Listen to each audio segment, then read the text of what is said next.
Hello again, everybody. Welcome to another exciting daily vlog. First things first, for those of you saying things about my hair, I know it looks crazy. I went and I got a brand new shower head last night because ours was horrendous, and took a shower and then went to bed with my hair still wet, and now it looks crazy and insane, and I just haven't taken the time to go and fix it. So, yeah, anyone that says weird things about my hair, I already know. Okay, enough about my hair. Um, so I want to talk about something that's confusing me just a little bit, and hopefully those of you who are smarter than me, or at the very minimum better at researching things than I am, will be able to fill in the gaps.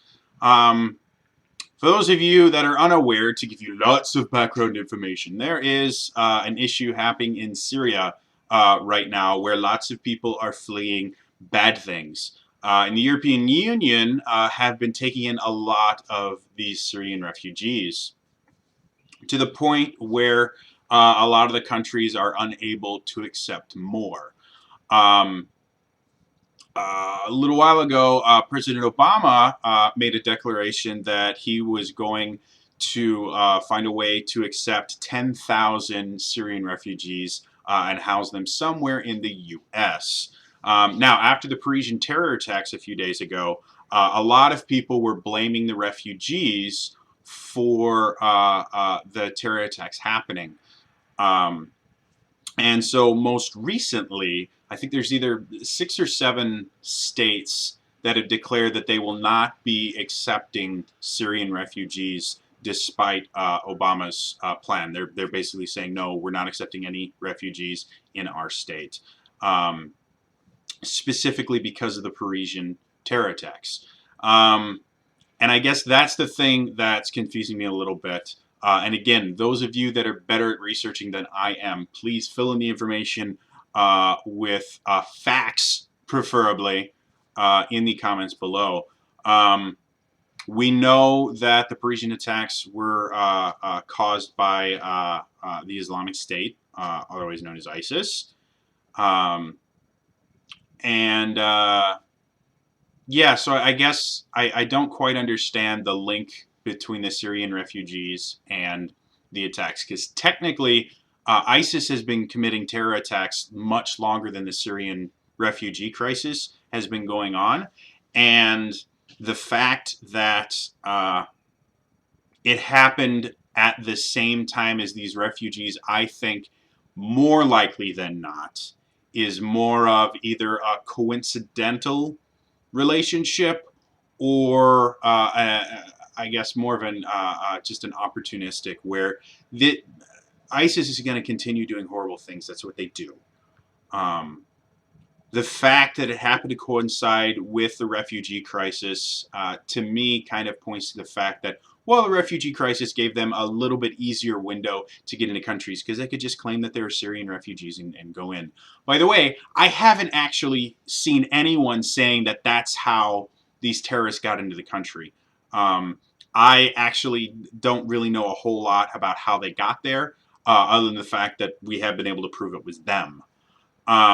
However, that's what everyone is assuming, is that the reason this attack happened was because France itself had opened its doors to a lot of Syrian refugees, and so they're basically blaming the refugees for the terror attack, which is wrong. 100%. Like, it doesn't. It to me, it just doesn't make sense whatsoever, because the connections are not there. We've already been able to prove that someone completely not related to Syria whatsoever carried out the terrorist attacks. We know that they've been carrying out these terrorist attacks much longer than the Syrian refugee crisis has been going on, and they will continue to carry out these attacks until either A, they are destroyed, uh, or B, we come up with ways to prevent them from ever doing it again in another fashion. I have no idea what that would be, but whether or not Syria gets its shit together or anything, ISIS is going to continue doing horrible things because that's what they do. They're a terrorist organization, and the only way that they work is by spreading terror. It's kind of in the name. So most recently, I actually just read an article that Governor Walker, the governor of the state that I live in has just declared that Wisconsin will be yet another state that is not accepting Syrian refugees in response to. This article specifically mentions concerns with the federal Syrian refugee resettlement program. So it may have nothing to do with Parisian terror attacks, but you got to admit, like it all happening at the same time. To me, it just sounds like a lot of people jumping the gun. Um, Personally, I have my own opinions on the Syrian refugee crisis. I feel for them. They are, living in an entirely difficult situation that no one should have to live through. But we just had a city in the states declare a state of emergency because of homeless problems. We have so many people living below the poverty line; it's insane. Um, and we have rampant unemployment and homelessness across our country. Um, to me, it seems a little bit. It seems like a bad idea for us to try and help out other people when we can't even help out ourselves, and it's just going to create an even worse situation further down the road. I'm not saying that we shouldn't be trying to help out as much as we can. I'm just saying that with all the things we've screwed up in this country, it just seems like a bad idea to bring more people in here so we can screw them up too. However, obviously, I am in the minority in that belief system because everyone else is talking about how we need to help these Syrian refugees. Again, I understand that. And like I said, the biggest issue I have right now is I don't quite understand the connection between the refugees and the terror attacks and why everyone is flipping out about this. It seems like just a massive scapegoat, which happens all the time. Like, we are a society, like, as a worldwide culture, we are a culture of scapegoats. Anytime something happens, we have to find somebody to blame. And we normally will go for the biggest, easiest target possible, and then we'll ignore absolutely everything that tells us otherwise. That, by the way, this doesn't really work. No, we have to find someone to blame. It makes us feel safer. It makes us feel more secure. And I think that's what's happening here. And if that really is what's happening, we really should be ashamed of ourselves. Like I am, we scapegoat everything. We scapegoat guns anytime somebody gets killed. We scapegoat drugs anytime a celebrity, or we scapegoat mental health anytime something bad happens. Like, we are so good at scapegoating, we don't even realize we're doing it. But now we are scapegoating uh, innocent people that need massive amounts of help simply because we can't accept the fact that there are bad people in this world. They do bad things, and a lot of the times there's not a whole lot we can do to stop them other than also doing bad things to them. And we don't like that idea. We like the idea of, well, we would of course never do something like that. We are much, much better. We would never kill people simply because we don't like what they're doing. Well, eventually you get to the point where you got to put up or shut up.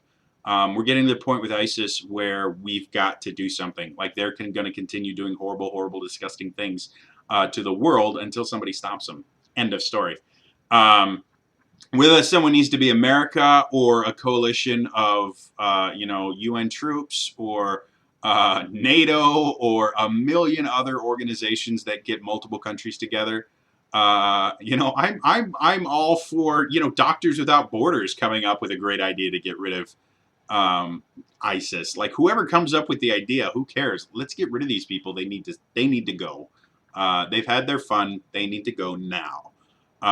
So yeah, that's my little ranty kind of weird thing. If you guys have opinions on this Syrian refugee crisis, especially if you can show actual connections between the Syrian refugees and the Parisian terror attacks, with actual, like, facts, not like, well, I heard that blah blah blah blah blah. No, link an article that actually shows their sources and stuff like that. Which is going to be unbelievably difficult because even, like, trusted news sources like and I realize people will laugh at this. Fox News is very trusted. It's the most trusted news source in the country. BBC is an unbelievably trusted news source around the world.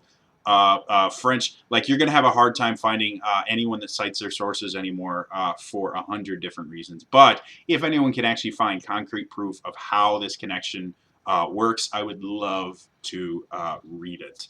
Otherwise, if you guys have your own opinions, feel free to put them in the comments below. Just avoid hate speech and scapegoating. Like, scapegoating is such a worthless endeavor, and it's so pointless. It literally does nothing to help anyone. It doesn't help the people that got hurt because they've already been hurt. It doesn't help it doesn't help the people that actually did it, because again, they're not doing it. Doesn't even help the people that are trying to deal with it, because anytime you start bringing lies into equation, all that happens is you make the situation worse, because now you're going to try and treat these lies as truths, and you're going to try and come up with better reactions and plan of actions based on lies, which will never work, because they're fundamentally flawed in the fact that they are based on a lie. So literally, scapegoating is the most worthless effort we can make. So please stop doing it, guys. We're better than this. We're smarter than this. All right. Anyway, that's all for me. I will see you guys tomorrow for some streamy streams with TJ. All right. Bye bye.